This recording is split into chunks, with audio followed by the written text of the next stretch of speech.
வணக்கம். இது அரிசுவையும் ஆரோக்கியமும். இன்னைக்கு நம்ம சேனல்ல சூப்பரான ப்ரான்ஸ் பிரியாணி எப்படி பண்றது ஹைதராபாத் ஸ்டைல் அப்படின்னு பார்க்கலாம் வாங்க. இப்போ ப்ரான்ஸ் பிரியாணிக்கு நான் ஒரு 1/2 கிலோ ப்ரான்ஸ் எடுத்திருக்கேன். க்ளீன் பண்ணதுக்கு அப்புறம் இது ஒரு 1/2 கிலோ இருக்கும். இதை இப்போ நம்ம மேரினேட் பண்ணிக்கலாம். மேரினேட் பண்ணுறதுக்கு நான் ஒரு 200 கிராம் அளவுக்கு தயிர் எடுத்திருக்கேன். அது கூடவே மஞ்சள் தூள் ஒரு 1/2 ஸ்பூன் அளவுக்கு எடுத்துக்கோங்க. மிளகாய் தூள் நீங்கள் காரத்துக்கு எவ்வளோ தேவையோ அந்த அளவுக்கு எடுத்துக்கோங்க. இது காரம் நிறைய இருந்ததுனா தான் நல்லாயிருக்கும் சாப்பிட்றதுக்கு.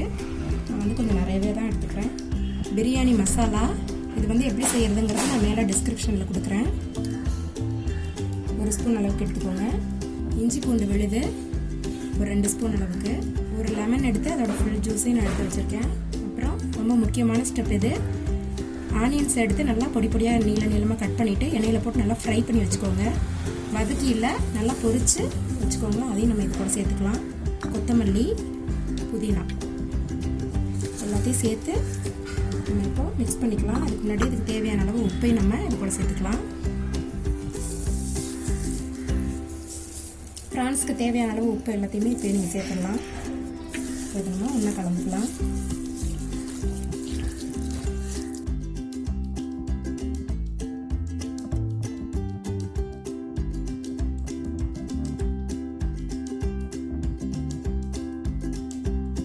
இப்போ நல்லா கலந்தாச்சு. இது ஒரு 1/2 அன் ஹவர் நம்ம அப்படியே ஊற வச்சிடலாம்.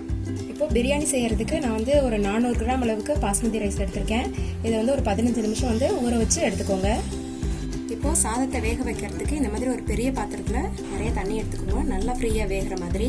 இப்போ இந்த தண்ணியில் ஒரு 4-5 கிராம்பு, ஏலக்காய் கண்டிப்பாக சேர்க்கணும். அப்போ தான் பிரியாணியோட வாசனையே வரும்.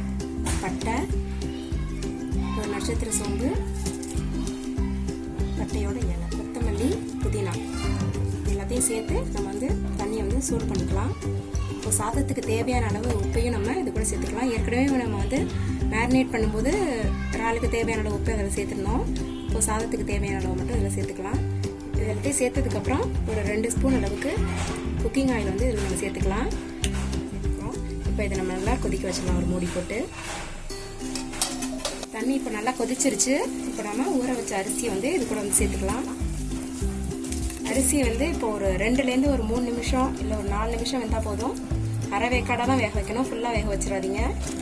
அரிசியை போட்டுட்டு ஒரு தடவை நல்லா அப்படி கலந்து விட்டுக்கோங்க. 4 மினிட்ஸ் வரைக்கும் வேகட்டுங்க.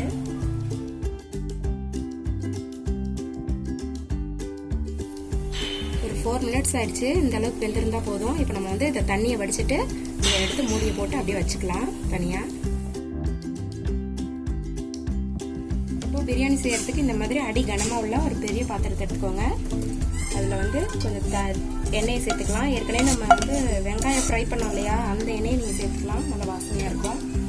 இன்னும் கொஞ்சம் எண்ணெய் தேவை அப்படின்னாலும் சேர்த்துக்கோங்க.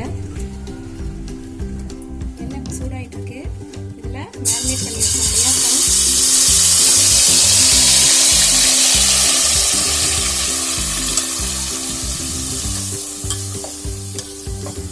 மேரினேட் பண்ணி வச்சோம் இல்லையா ப்ரான்ஸ் மசாலா, அதை சேர்த்து கலந்துக்கலாம்.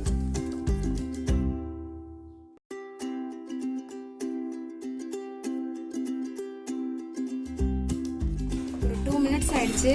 இறால்லேருந்து கொஞ்சம் தண்ணியெல்லாம் வந்துருச்சு பாருங்க வெளியில். இப்போ நம்ம இது மேலே நம்ம வேக வச்சு வச்சோம் இல்லையா அந்த சாதம், அதை போட்டுக்கலாம்.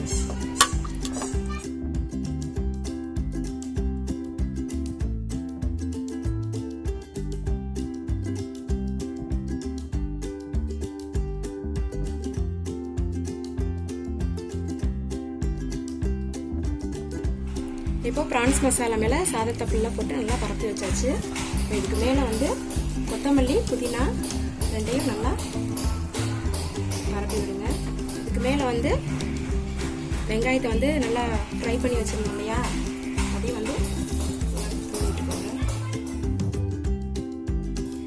இதுக்கு மேலே உங்களுக்கு கலருக்காக நீங்கள் குங்குமப்பூ வேணால் நீங்கள் ஆட் பண்ணிக்கலாம்.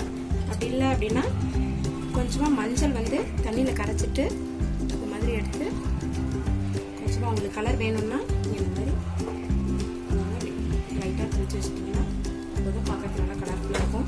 இப்போ இதை நம்ம நல்லா மூடி வச்சுட்டு இந்த மாதிரி ஒரு அடி கனமான பழைய பேன் எடுத்துக்கோங்க. அதில் வந்து கொஞ்சமாக தண்ணி வச்சுட்டு இப்போ நம்ம செஞ்சு வச்சிருந்தோம் இல்லையா, அதை எடுத்து அப்படியே மேலே வச்சிடலாம்.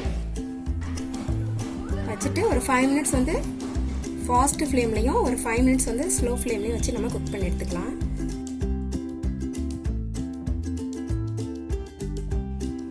ஃபைவ் மினிட்ஸ் வந்து நல்லா ஃபாஸ்ட் ஃப்ளேமில் குக் பண்ணியாச்சு. இப்போ நெக்ஸ்ட் வந்து இன்னொரு 5 மினிட்ஸ்க்கு வந்து ஸ்லோ ஃப்ளேமில் குக் பண்ணிப்போம். இந்த மாதிரி நீங்கள் கீழே பாத்திரம் வச்சு தண்ணி வைக்காம கூட நீங்கள் டேரெக்டாக ஃப்ளேமில் வச்சு கூட சமைச்சிக்கலாம். ஆனால் அது வந்து நிறைய ஃப்ளேம் அதிகமாக இருக்கும்போது அடியில் உள்ள மசாலாலாம் கரிகிறதுக்கு கொஞ்சம் சான்ஸ் இருக்கு இல்லையா, அதனால தான் நான் இந்த மாதிரி மெத்தடில் வந்து செஞ்சுருக்கேன். இப்போ இதில் வந்து ஆவி போகாமல் இருக்கிறதுக்காக இந்த மாதிரி ஒரு வெயிட் ஒன்று வச்சுருக்கேன் மேலே. ஆனியன் ரைத்தா கூட ரெடி பண்ணியாச்சு பிரியாணிக்கு சைட் டிஷ்ஷாக. இப்போ ஒரு 5 to 7 மினிட்ஸ் வரைக்கும் நான் வந்து ஸ்லோ ஃப்ளேம்லேயே வச்சு குக் பண்ணியிருக்கேன். இப்போ நம்ம ஸ்டவ் ஆஃப் பண்ணிவிட்டு ஒரு 5 மினிட்ஸ்க்கு அப்படியே வச்சிடலாம். உடனே ஓப்பன் பண்ணி பார்க்காதீங்க. 5 மினிட்ஸ்க்கு அப்புறம் நம்ம ஓப்பன் பண்ணி பார்க்கலாம் எப்படி இருக்குன்னு. பாருங்கள், ஸ்டீம்லேயே நல்லா குக் பண்ணியாச்சு, நல்லா வெந்திருக்கு. இப்போ நம்ம வந்து பிளேட்டில் வந்து ட்ரான்ஸ்ஃபர் பண்ணி நான் உங்களுக்கு காமிக்கிறேன் எப்படி இருக்குன்னு.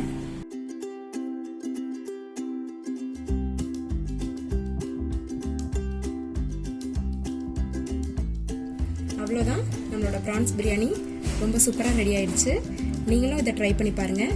இந்த வீடியோ உங்களுக்கு பிடிச்சிருந்ததுன்னா மறக்காமல் எங்களோட சேனலை சப்ஸ்கிரைப் பண்ணுங்கள்.